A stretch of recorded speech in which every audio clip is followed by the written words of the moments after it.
Now, do you think that's why people gravitate to religion? Because, it just gives you the answers. There's a divine being. It created all these things. Yeah. And there you go. Yeah, I mean, it's called the God of the gaps, right? We appeal to divine explanations for things that we don't understand, but doesn't explain very much, just to say that, well, God did it. And we want to, presumably, if God did it, God had a way to do it. It's not magic, And we want to find that way. We want to find that way. What is that way? So I think it still leaves the question open, but maybe it gives us sort of psychological satisfaction. What do you think is the biggest difference between religion and philosophy? That if you read the Bible, there's one general message that you get from it, and it's this: "Thus says the Lord." Right? And here's all of what the Lord has revealed to us, not God or the Lord or whatever. Thus says the Lord. Pay attention. This is what is said. So philosophy has a different attitude about that. It doesn't appeal to an authority for anything. It doesn't say, "Thus says the philosopher." It says, "Let us inquire. Let us find out. Let us ask. Let us find a way to ask what we need to know." Interesting. So that's, I think, a good way to mark the difference between... It doesn't have to be that way, because there certainly are people in philosophy who are slavish to authority, and then there are people in religion who are inquirers. Right. That's what I wanted to bring up, because I met with a very, very wise religious scholar, and he told me, one of the things is that you have to question this book, and you have to question and try and find a way to disprove everything. Good for him. And by doing that, you'll begin to understand that maybe it might work for you. You might realize that these things do make sense.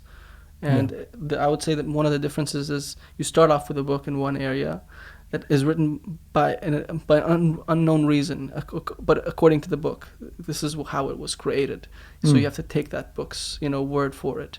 Whereas in philosophy, you have these hundreds and thousands of books that were written by different characters. And you have to kind of combine that knowledge in a way. Yeah, no central authority in philosophy.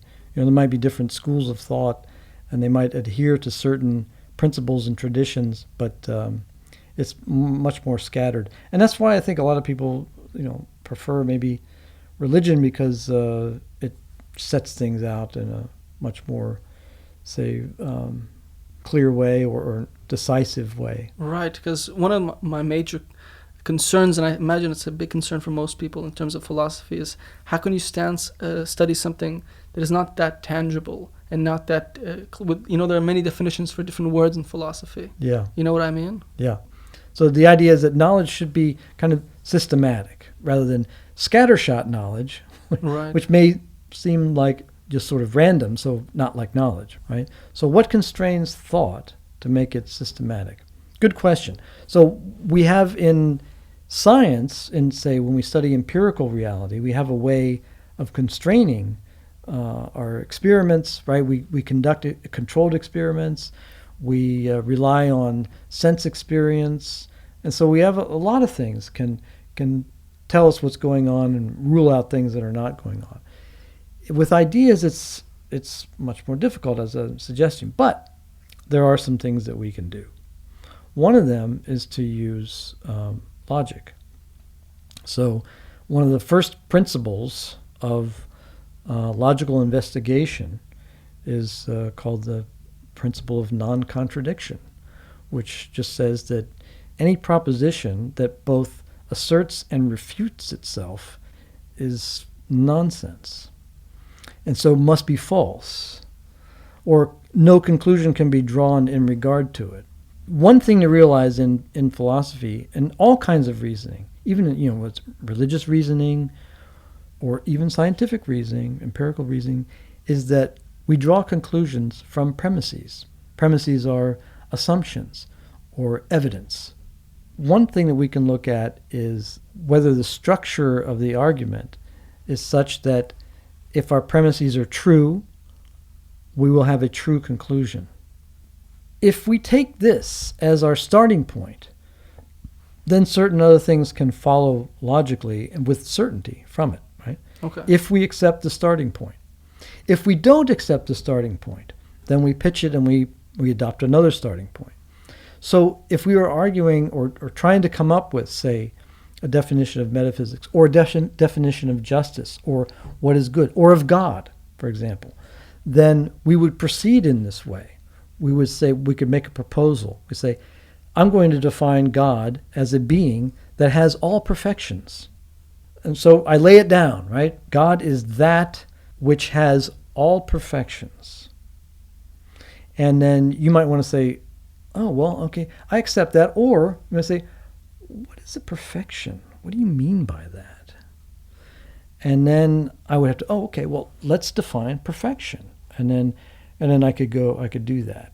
And if we agree on that, then we can proceed, because I have another premise to go from the idea that God is that which has all perfections. I got another premise for you.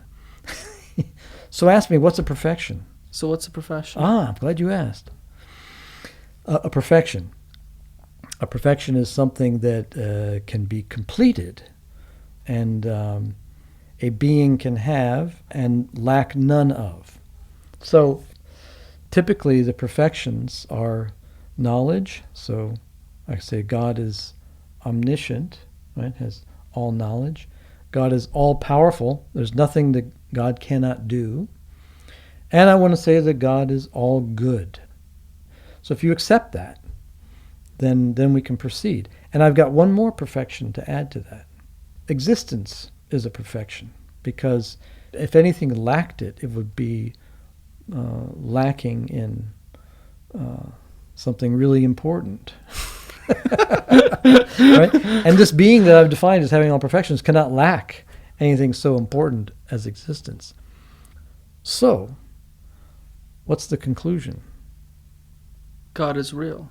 God exists. Yeah. Yeah. So you wanted an example of how systematic reasoning can be done without anything empirical. There it is. Wow. Okay. It's a bit more complicated than I expected it to be.